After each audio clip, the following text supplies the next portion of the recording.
Good evening and welcome to the August 10th meeting of the Beavercreek Parks Recreation and Culture Board. Excuse me. We'll begin with a call to order. Jackie? Oh, I'm calling the order. Sorry. I'm way off. Can we start again? Just kidding. We'll start with a roll call. Jackie? Okay. Eric? Here. Sharon? Here. Cecilia? Here. Candy? Christina is not with us tonight. Thank you. Next, we'll move on to the approval of the agenda.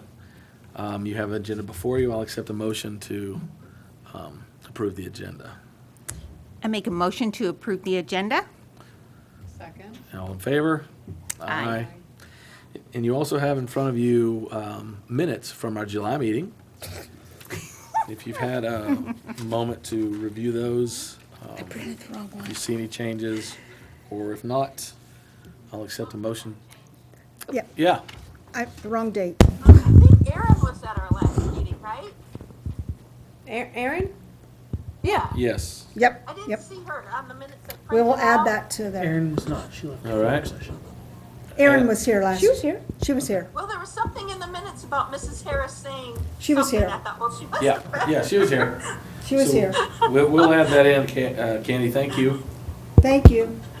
You're welcome. Make a motion to approve the minutes Yeah, with changes. with the change. Yes, I second. Candy could second. All in favor, say aye. Aye. All right. We're off to a little bit of a rough start, but Kim's going to pick us up from here with the division report. Well, thank you, Mr. Corbett. I appreciate that. I will do my best to pick things up and keep it moving forward for Thank Mr. you. White to step and follow my lead. Okay, so so I will be talking about the Senior Center and Recreation this evening. Mrs. Harris was not able to join us, so we are going to be starting out with July in the Senior Center. We had a little over 1,000 active memberships. Our membership and scans are, the membership and Silver Sneaker memberships are kind of plateauing out a little bit. Transportation and member scan-ins have been on the rise, though. I think more and more people are coming out, joining us. The more activities that we're able to have available at the Senior Center, we're seeing more and more people come out. So that is very good news. It's great to see everybody back and enjoying all the stuff that we have to offer. And then just this week ago Friday, July 30th, we had our garage sale. Generally, it's been inside in the great room. This is the first year we decided to you know what, let's bring it outside.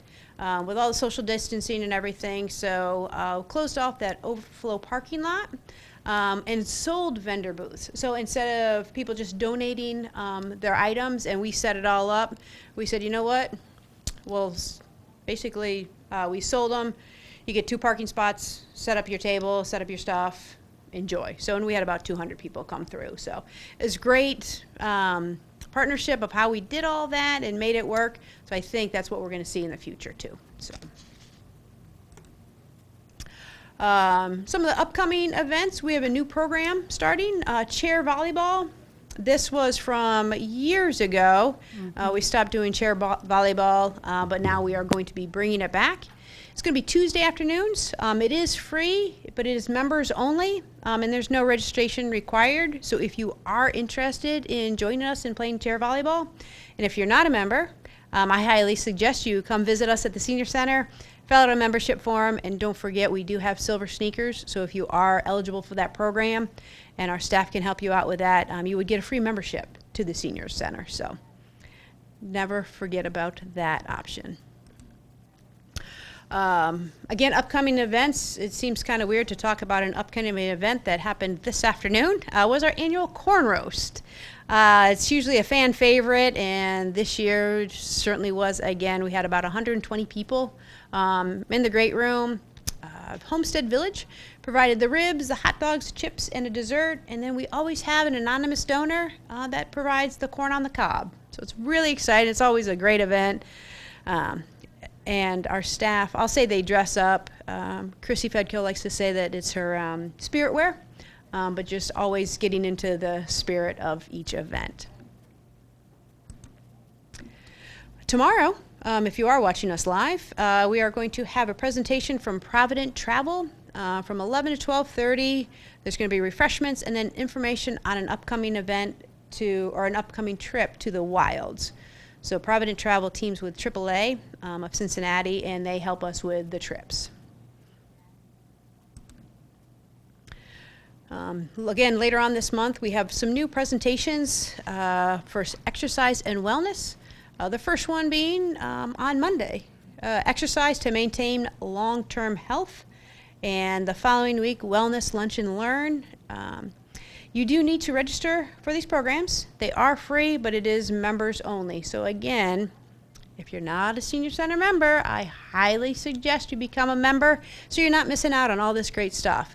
These presentations, I think they are going fast. So if you're interested, I highly suggest you call now.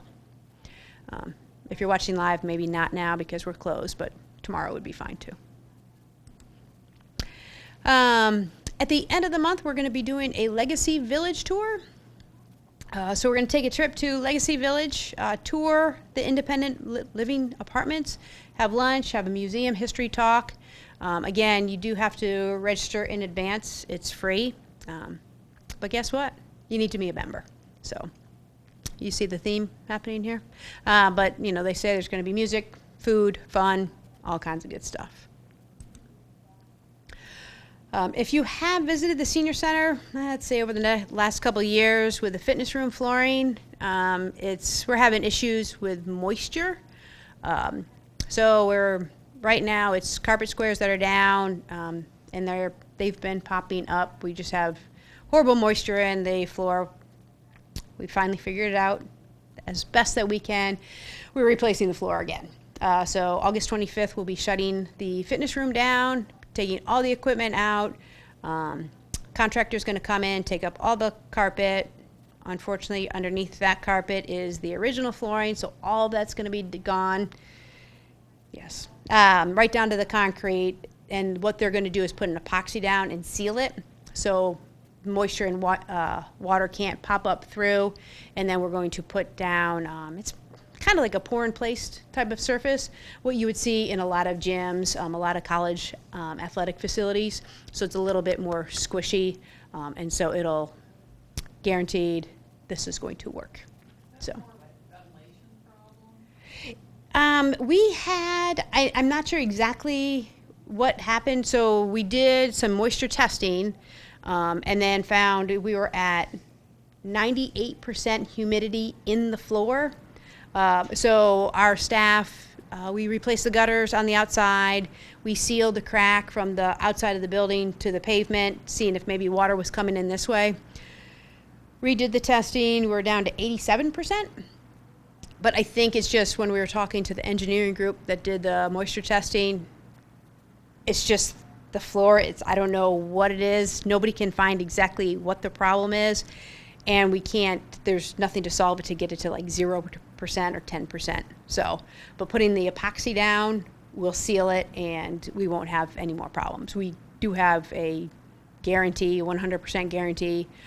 The flooring that we're going to be, the epoxy has a lifetime guarantee, and the flooring, it has about a 10-year guarantee. But the contractor said, if there's an issue, you call me. And I'm like, yes, I will. So we're really excited. It's been frustrating for everybody to have continued issues with the floor, but I am highly optimistic that this is going to do the job, and we'll have a really nice floor in there, and a floor that really should be in a fitness center. So, huh? We're going to be keeping the walking surface, yes.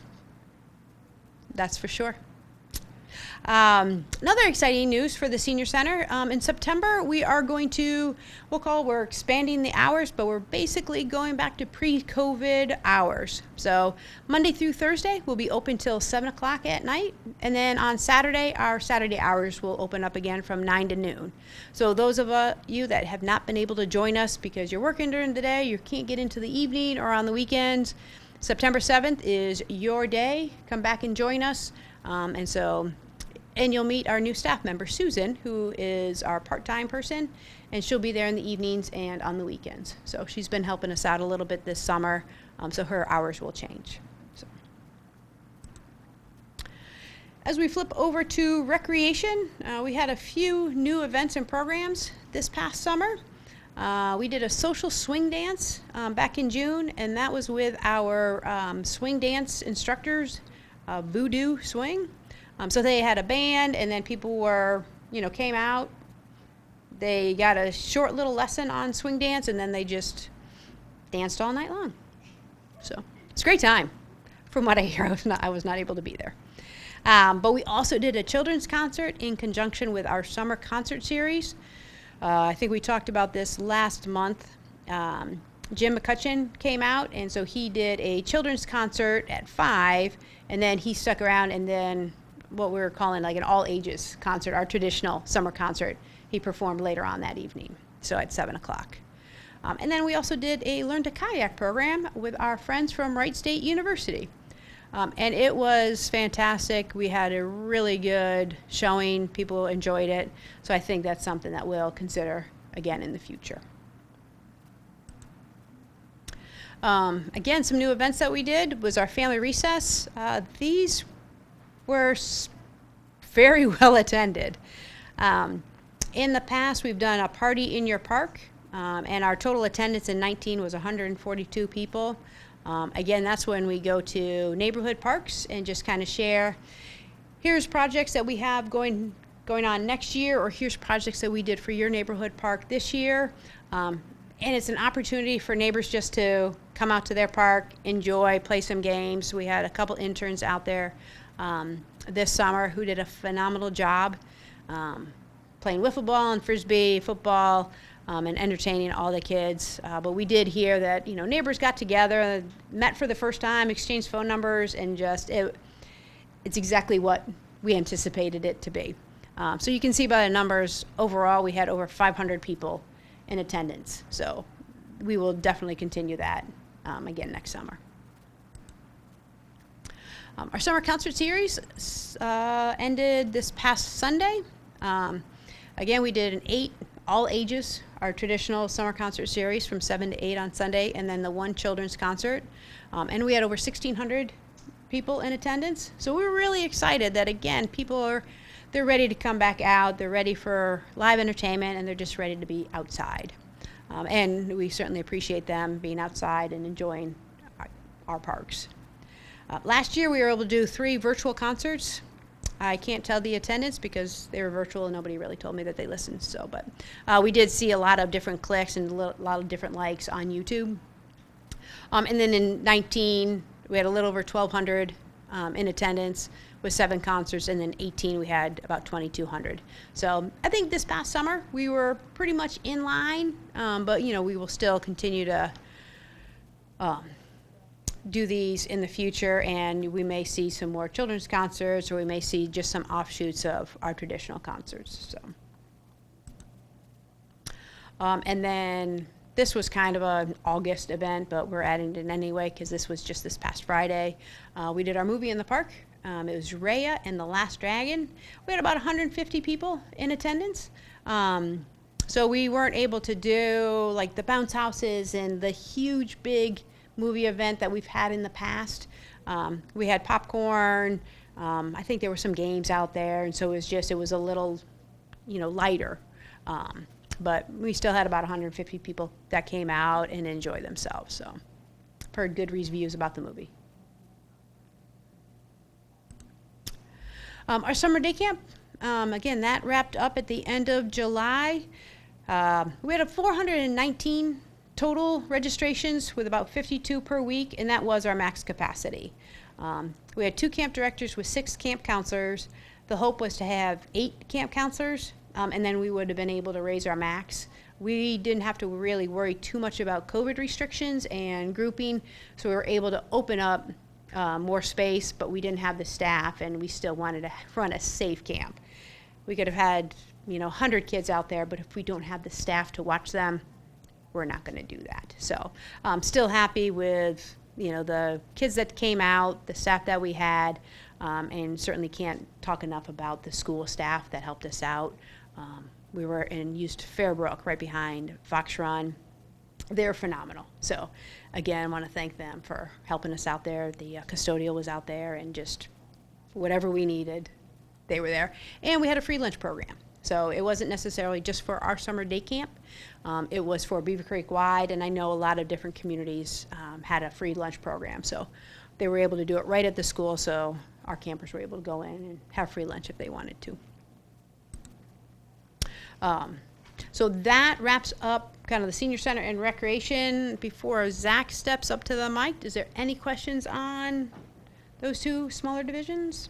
I have a question on the senior center. So obviously people aren't wearing masks today. Mm-hmm. And what criteria do you use to make that decision as far as? Put your microphone on. Oh, there you go. So today we're not wearing masks, and as we know, some organizations are. And I ask what criteria you use to make that decision for, like, the senior center. Sure. So we follow along with what the governor puts out there, but then our city manager ultimately has the say of, if he feels that we should be switching over to masks or we don't need to have masks. So we just follow along with that, but I know he's always in contact with different other communities and city managers and mayors just to see what everybody else is doing. But yeah, we just kind of follow along with the state guidelines. Okay, thank you. You're welcome. Great. Thanks, Kim. And now we'll welcome Zach with the park reports. Yeah, good evening. So here tonight to talk about all the great things happening in parks. And I want to first start off by saying congratulations to our entire Parks Division. We were awarded for having no losses last year through the Miami Valley Risk Management Association, which is essentially our insurance company, for no losses last year. So our staff did a great job, safety first mentality, and we really try to instill that within all of our staff members, whether it's something from slips, trips, falls to accidents in a vehicle, whatever it may be. And we even capped it off today. We had a great training with our staff on trailer and load securement training for our maintenance staff. So they had a half-day seminar taught by the Miami Valley Risk Management Association on how to safely tow a trailer, back a trailer. They had a little obstacle course, and then how to secure a load on a trailer. Grangeview Acres Playground is now complete and open for play. So I think last month when I presented, it was just about done and ready to be opened for play. And within the last couple of weeks, it has opened up. There's been a lot of people out enjoying that park. Our staff came in a few weeks ago and removed the existing playground, and they will come back over the next couple of weeks to completely regrade and seed that entire park. If you recall back in 2019 during the tornado, that park was used as a staging area for a lot of the utility companies. And so at that time, there were a lot of ruts, and that park got torn up from all the big trucks out there. So our staff will return, make a lot of the repairs, get it back to how it should be. And also, we have a little bit of money left in the budget to add in access to that playground from the roadway. So coming from the cul-de-sac side, which is Blythe Court, we're looking to add in some sort of path, whether that be asphalt or concrete, from the road to the shelter and to the playground. So we'll make those improvements at that time. And I also just want to make a quick note to anybody listening. If you are going to visit that park, there's very limited on-street parking. So Blythe Court is a very small cul-de-sac. On the other end of the park is Bayview Drive, which is a dead-end street. It's not technically a cul-de-sac. Please park on the roadway, or if you live in the neighborhood, walk to the park. We've had an issue with a few people driving into the park and parking their cars on the grass, which is not allowed within our parks, and it creates safety concerns with kids playing on the playground as well as maintenance issues. So please keep your vehicles off of the grass in that park and all of our parks. At 9/11 Memorial, we recently had some landscape upgrades completed there. We had a contractor come in and install some of the gravel that you see here and remulch that entire area. Makes some great upgrades, looks a little bit cleaner, makes it a lot easier for us to maintain. The area that they added the gravel into was previously turf, which is hard to maintain with all the landscape lighting and signs, and it just became an eyesore. So we removed that grass and added the gravel in. And then we have another contractor set up to come out here in the next week or so to clean the memorial, remove all of the birds' nests that are inside, and then install a black metal meshing material on the inside of the monument, so it's almost invisible. If you really look closely, you may be able to see it, but for most people, they won't notice it, and it'll prevent birds from nesting inside the monument. They still may sit on top of the monument, but they will stop nesting inside and hopefully keep that area a little bit cleaner. The birds tend to make quite a mess on the monument and all of the panels and all of that. And our planning and zoning department has purchased replacement panels for all of the signs there. So they've been out for about 10 years now, 11 years. They're starting to wear. They have replacement panels on order. I don't know if they'll be in time for the 20th anniversary of the event, but they will be installed soon. And the 9/11 Memorial event this year is on Saturday, September 11th. It is also the first day of the Popcorn Festival. There will be some more information coming out soon regarding the event, but it will not conflict with the Popcorn Festival. It'll happen right before the festival opens. And a little update on the Spotted Turtle Trail. The observation deck is nearly complete over at Rotary Park and the prairie that we are working on. The last little bit that needs to be done is some finishing touches on the railing. So I was out there earlier in the week. It's all composite decking. It looks fantastic. And what I really like about it is if the decking is wet, it's anti-slip. So it's a great surface for everybody that's up there. The parking lot that is there, that small parking lot next to the shelter and playground and the trailhead sign, is scheduled to be repaved, as well as installing an asphalt walkway from that concrete sidewalk all the way to the observation deck, which is about 250 feet. And that'll provide ADA access to that observation deck. Go ahead. Question? So is the deck itself accessible? It is. The deck itself is accessible. It's only about 3 feet off the ground. Okay. And there is a ramp, so that path will take you right up to the Awesome. ramp. Thank you.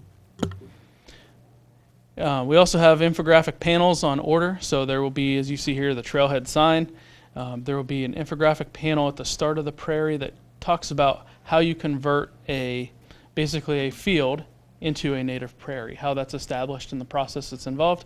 And there's also going to be small panels on the observation deck kind of highlighting some of the wildflowers and maybe some of the birds that you may see in that prairie once it's established. And the phase 1 ribbon cutting, again, this is I believe a 7-phase project for the Beavercreek Wetlands Association. They're nearing the completion of phase 1, which is Rotary and Phillips Park going north. They are working with the Greene County Parks and Trails System on a ribbon cutting event. They do not have a date announced yet, but I do know it's tentatively sometime this month. So stay tuned for some more information on that. We have a fall tree distribution that we were able to provide to our residents this fall. We received a $30,000 grant from the Arbor Day Foundation that is designated 100% for distributing trees to residents affected by the tornado, or all Beavercreek residents. We have on order about 370 trees that are 7 and 15-gallon container size. So they're a good-sized tree. And we will have some more details, but it's tentatively scheduled for sometime in mid-October on a Saturday morning. We have a small group that are working together, including the City of Beavercreek, Beavercreek Township, the Beavercreek Wetlands Association, the Beavercreek Rotary Club, and Siebenthaler Nursery. So we are all coming together, working as one. It seemed like everybody was trying to do some sort of tree distribution at some point in time, and we decided to come together and just be one group benefiting all of Beavercreek. And we're lucky enough to receive this $30,000 grant, which there will be some more details to share with that soon. And just to update you on some upcoming projects that our staff will be working on. We finished the parking lot at Fox Run Park, and we will soon be moving over to Fifth Third Gateway to make some parking lot improvements there. And beginning bridge work at Stafford Park and Merrick Park, and installing a concrete pad and picnic area at Grange Hall Bike Access. and a bike fix-it station. So at every one of our bike hubs now, we will have a bike repair station. And with that, I'd be happy to answer any questions you guys may have. Thanks. Thanks, Zach. All right, new business. Usually at this point, staff shares volunteer opportunities that are upcoming over the next few weeks. You guys have anything for us? No. So I think the next one would be Try a Truck in October. But if Erin has any, I will make sure that she sends that out to everybody. We've pretty much wrapped up our events for the season. And I just realized I skipped right by old business. I must have put a check mark there earlier by accident. Old business, we continue to work on the volunteer program, which we will be announcing in December in that version of the In Touch magazine, and looking forward to that. I think that's really it for old business. Moving on to unscheduled visitors. Seeing none, we will move on to action items.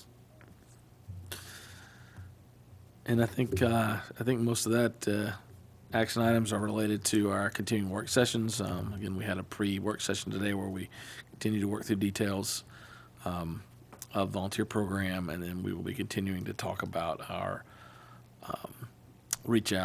outreach to our recreational partners in the community at our next meeting in September. Which leads us to board time. So if anybody on the board has a few minutes they'd like to share about anything, if you'd like to start us, Celia. So, myself and Sharon were at the movie the other day, getting things ready. And a suggestion I thought of was to have a movie night not geared towards children, but more for teens and adults. So I looked online to see what was out there, and there are different communities that do offer like classic movies, like Casablanca or whatever. And so I did kind of informal tally of friends to see if they would attend something like that, and there was some interest there. So maybe for next summer we could, if we're doing movie night, maybe have a kids' night, but then have one more for adults. But it doesn't have to be raunchy or anything, you know what I mean? But nicely entertaining. Oh, okay. And then at the concerts, I've attended 2 concerts this summer. And I can't help but notice in reflecting back on the concerts that we do not promote diversity in the entertainment area, because I historically have always seen white people provide the music, and I think we should make an effort towards capturing everybody in this. So maybe for next summer we could consider other bands that we haven't had before.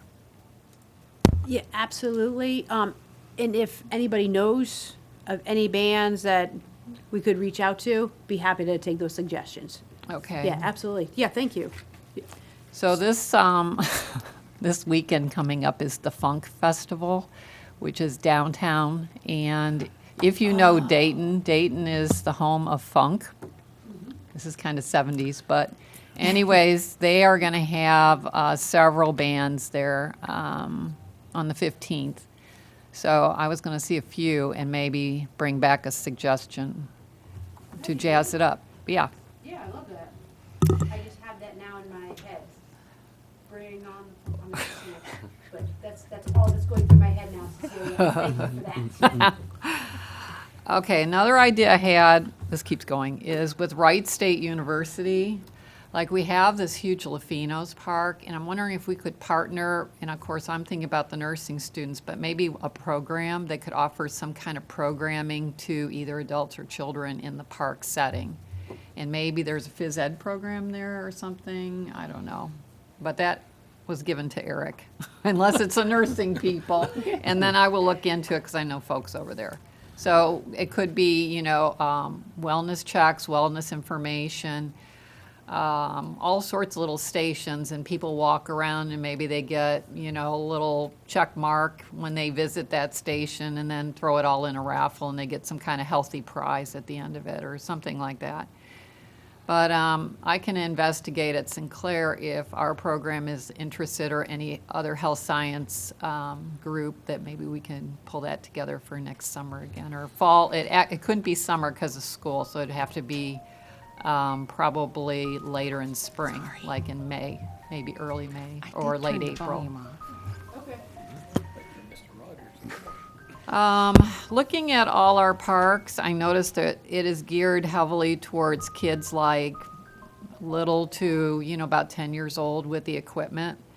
And again, I like pickleball, but I'm wondering if we should consider like putting up a tennis court in maybe one park and just seeing if it gets much use or not. And then if it gets much use, maybe some of these other neighborhood parks could also get a tennis court, and we can mark it down to pickleball as well.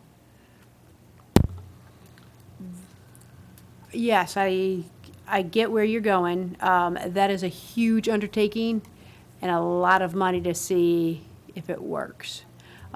So what we do is we follow along with our master plan and see what projects or what things that activities people are interested in.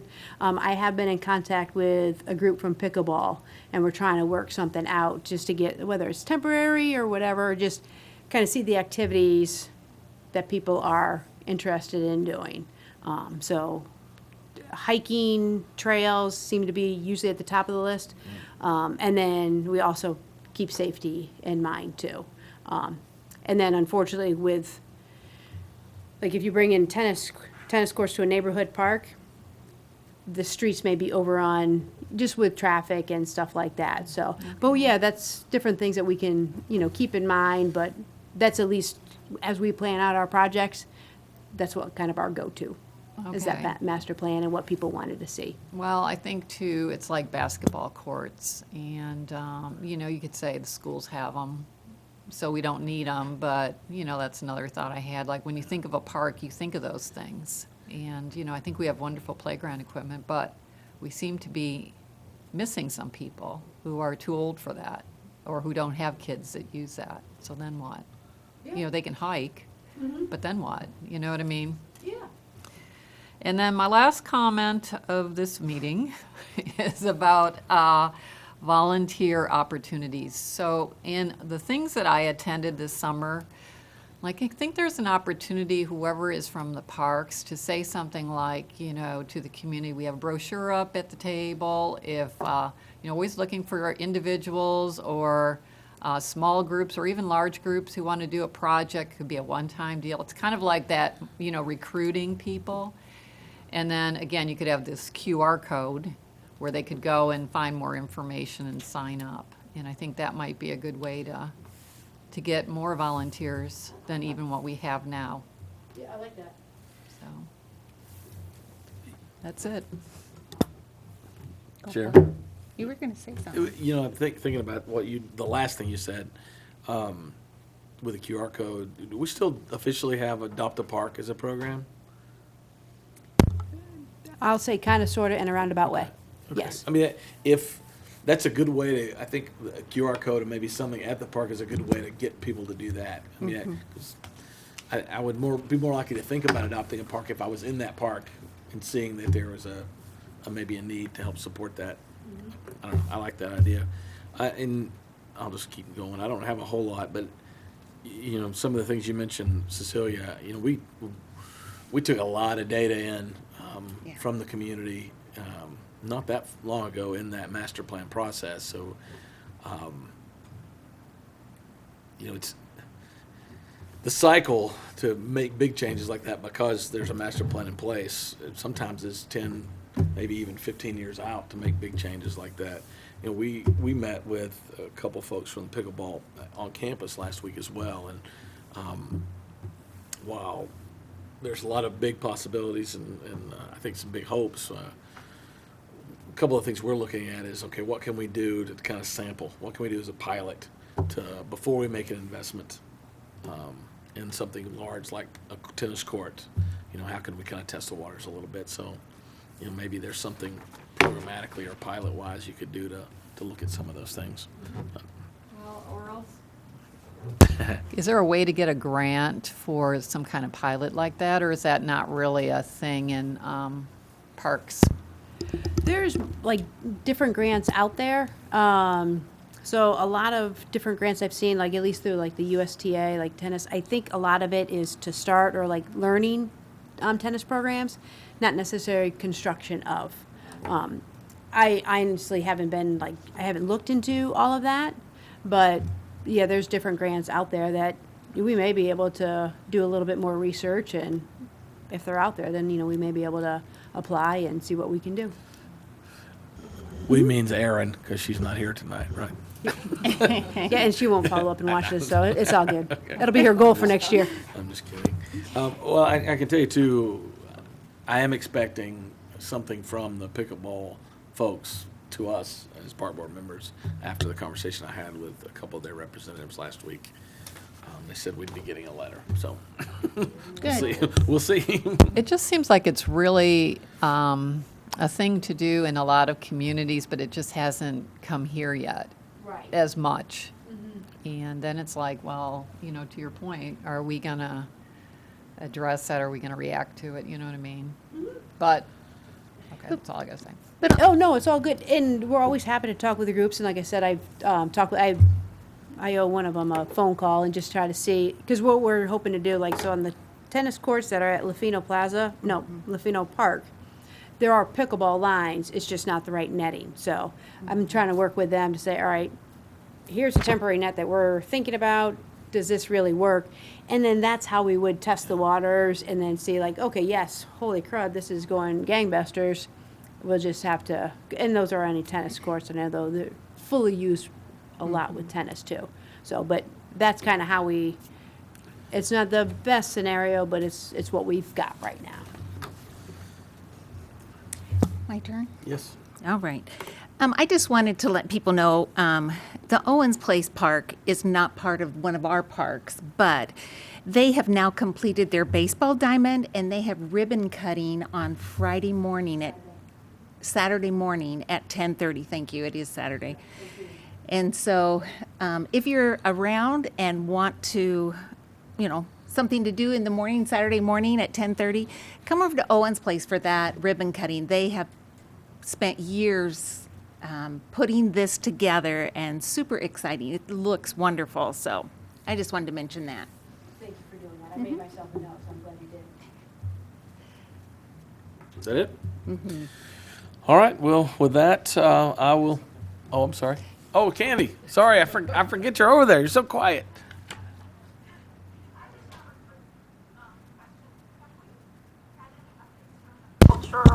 Cultural board or whatever their name is, but you know, because we're the park culture. So, do we have anything other than that? There's artwork at Lafino Plaza. Are they doing anything else? Yeah, in fact, I got a message from Sandy, who heads up that group. So now that her intent was to bring everybody back together and see what we can do, whether it's for the remainder of this year or start scheduling things for next year. But I think in the interim, as she was sending that out, COVID cases started going up. So right now, there's just kind of email chain going throughout that group to say, okay, are we ready to come back together and kind of meet, see what we can do? So it's on hold right now, but hoping to bring everybody back together again.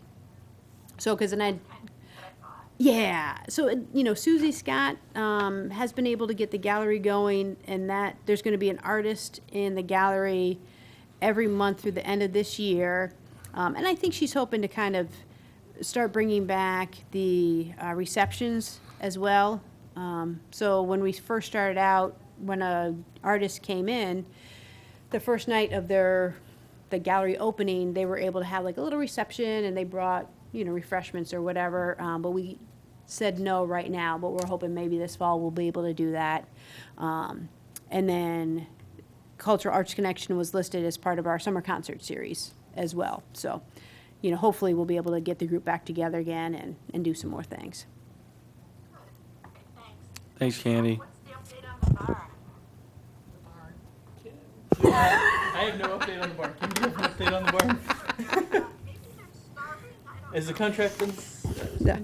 So we honestly just today received word that we're good with insurance, that's the barn rebuild is going to be 100% covered. Oh, good. We are working through some language in the contract to make sure that everybody's on the same page. I hope by the end of this week, we'll have the contract signed. We'll be able to get with the construction group. It sounds like lumber is 7 months out right now. But they're gonna be able to start doing some things, like they gotta remove all the concrete. That original wall that's still standing needs to come down. They're gonna be able to do some site work, until the lumber arrives. But we'll keep everybody involved. Yeah, I just got that today. So, good news, moving forward, kinda. That's all I have. Any more tough questions for Kim? Anyone? No. All right. All right. Thank you all. With that, I'll accept a motion to adjourn. I make a motion to adjourn. Do I have a second? Second. All in favor of adjournment, say aye. Aye. Thank you very much. Meeting adjourned.